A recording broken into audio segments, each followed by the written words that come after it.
جب روح نکل گئی تو اب اس چیتے کو زہریلے اور خوریز جانور کاٹ کھاتے ہیں، اسے کتے کھا جاتے ہیں، اسے خنزیر کھا جاتے ہیں۔ اب اس چیتے سے کوئی نہیں ڈرتا، اس شیر سے کوئی نہیں ڈرتا، اس انسان سے کوئی نہیں ڈرتا۔ کیا ہوا کہ اس کے جسم سے روح نکل گئی۔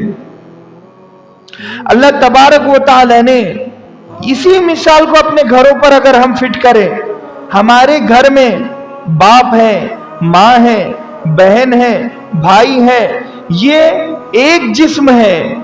کوئی ہمارے گھر میں سر ہے تو کوئی پیر ہے، کوئی ہاتھ ہے تو کوئی ہمارا دل ہے۔ باپ کو ہم سر کا درجہ دیتے ہیں اور ماں کو ہم دل کا درجہ دیتے ہیں، اور بھائیوں کو ہم ہاتھ کا درجہ دیتے ہیں کہ یہ میرے دو ہاتھ ہیں، اور بہنوں کو سینے کا درجہ دیتے ہیں۔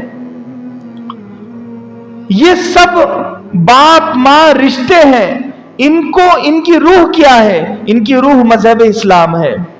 اگر گھر میں اسلام ہوگا تو ماں پوری ممتا کے ساتھ اپنا حق ادا کرے گی۔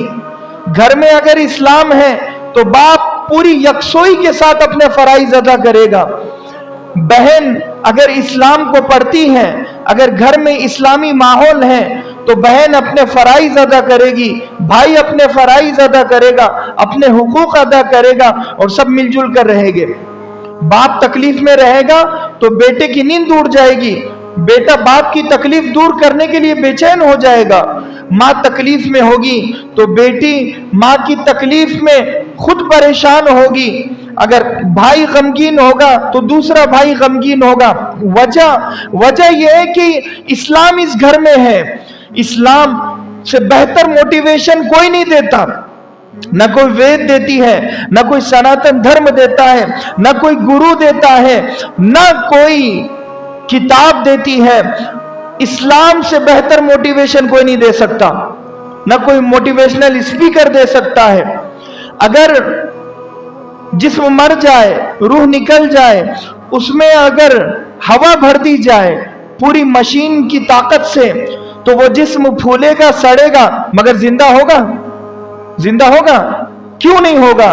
کیونکہ روح بھی تو ہوا ہے اور ہوا بھی ہوا ہے، لیکن وجہ یہ ہے کہ روح کا بدل کوئی نہیں ہے، روح کا الٹر کوئی نہیں ہے، روح اللہ کے ہاتھ میں ہے، روح کا نظام اللہ کے ہاتھ میں ہے۔ شیر اب شیر نہ رہا، روح نکل چکی ہے۔ چیتا چیتا نہ رہا، روح نکل چکی ہے۔ خنزیر خنزیر نہ رہا، روح نکل چکی ہے۔ انسان انسان نہ رہا، روح نکل چکی ہے۔ اب یہ بادشاہ کی گدی سے اسے اٹھاؤ، اب اسے قبر کے حوالے کرو۔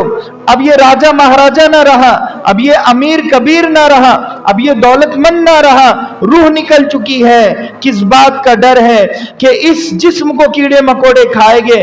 ہوا یہ کہ روح نکل گئی ہے۔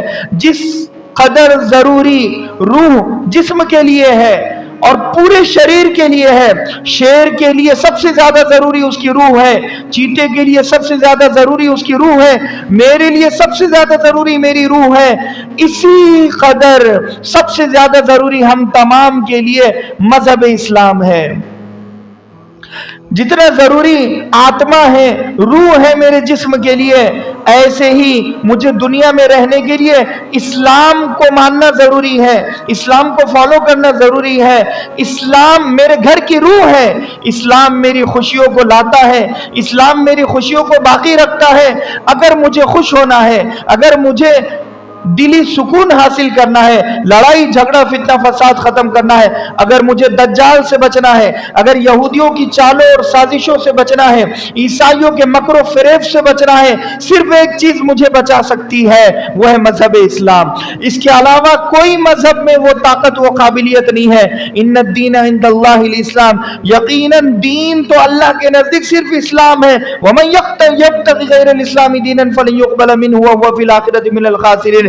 اسلام کے علاوہ کوئی اور دھرم لے کر آؤ گے، سناتن دھرم پر چلو گے، یا پھر لنگایت سماج کو مانو گے، بدھزم کو مانو گے، سکھزم کو مانو گے، کسی بھی دھرم اور مذہب کو اسلام کے علاوہ مانو گے، اس میں یہ قابلیت اور یہ کیپیسٹی نہیں ہے کہ وہ لوگوں کی